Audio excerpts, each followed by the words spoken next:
It's me, your girl Mary, just kind of checking in with you all and wanting to give you, a little brief update of how my day, went today. I'm sure you can see I'm just like really, I'm stressed out, just to be honest. On my Facebook page, I have that little section where I say keeping it 99.9, and that's really what I'm doing right now. I'm just doing it video.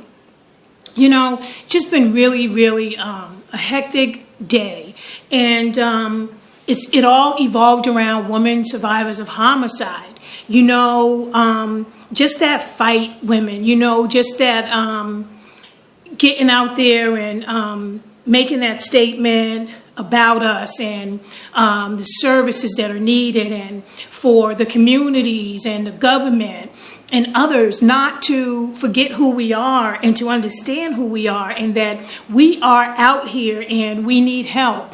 And I guess today, I just got like a little frustrated, and I always tell you guys there's nothing perfect about me, and so that's why I really wanted to just show you this side of me, this side of just frustrated and just wanting so deeply and so badly for it to be a better situation for women survivors of homicide.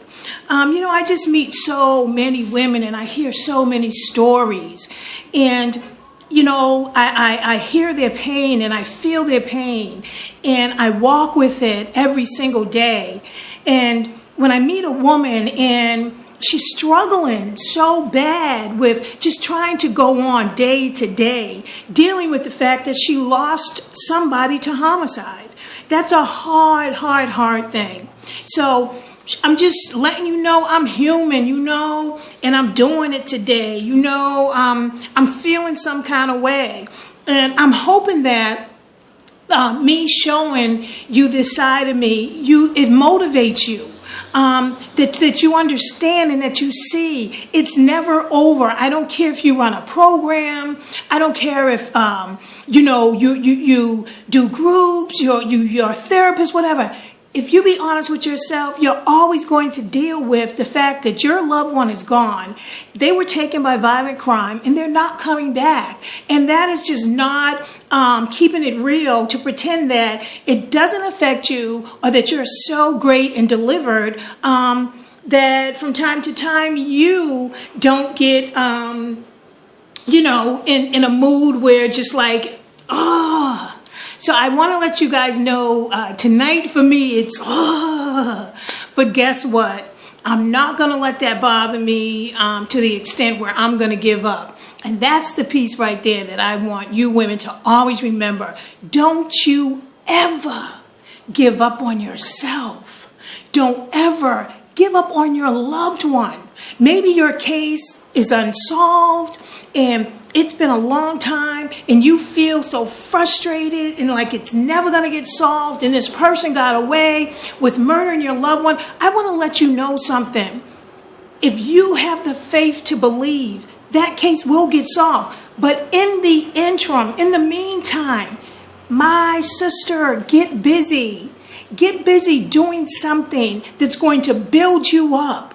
Do something that's going to edify you and encourage you to get out in this world and make a difference, not only in your life, but in other women survivors of homicide lives. You can do this. And then there's women who their cases are solved, and it still doesn't take away the sting of that loved one was taken by violent crime. Those women also are struggling. So I'm even speaking to you, women survivors of homicide, who your cases are solved.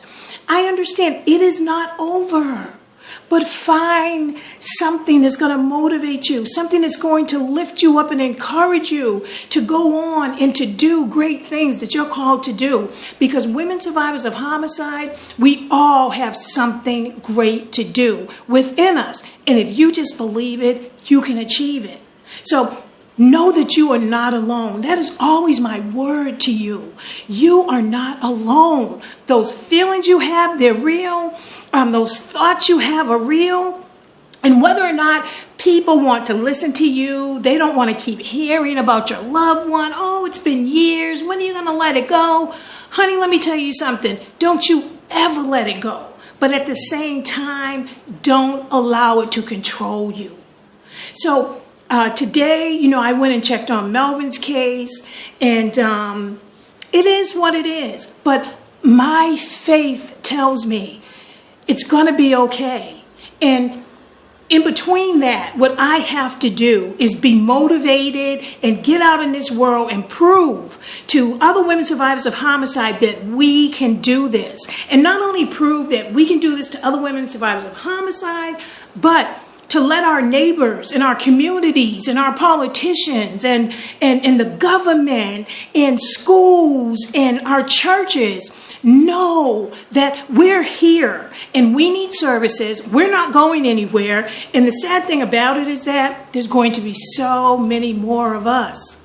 So I guess what I'm saying, ladies, is please find yourself within the midst of all of this. Find you. There is a you in this thing. And I know that might sound a little selfish, or you might think it sounds a little like, my loved one was killed and she's telling me to think about me. Yes, I am, because you're still here and you must go on. Some of you have to raise children. Some of you, of course you got to work. You have to be able to pay your bills. You have to be able to function in a normal society. Yes, it's about you. Think about you. Think about building your self-esteem. Think about what it is that you want while you wait for justice to come. One thing I teach here at Melvin's Mission with the women is something called good selfishness. I mean, that is about doing for you. When other people want you to do something else, you have to be flat-footed and straight out and say, no. Right now, I have to work my good selfishness. It's about me. I have to take care of me mentally, physically, and spiritually. And that means I have to tell you no right now, but it doesn't mean I can't do it later or another time. That is good selfishness. Taking care of you, regardless to what other people think, say, or try to make you feel. That is so important, because women survivors of homicide, one of the things that I believe is one of our impacts is that we try to please everybody else before we think about ourselves, because it helps us not to think.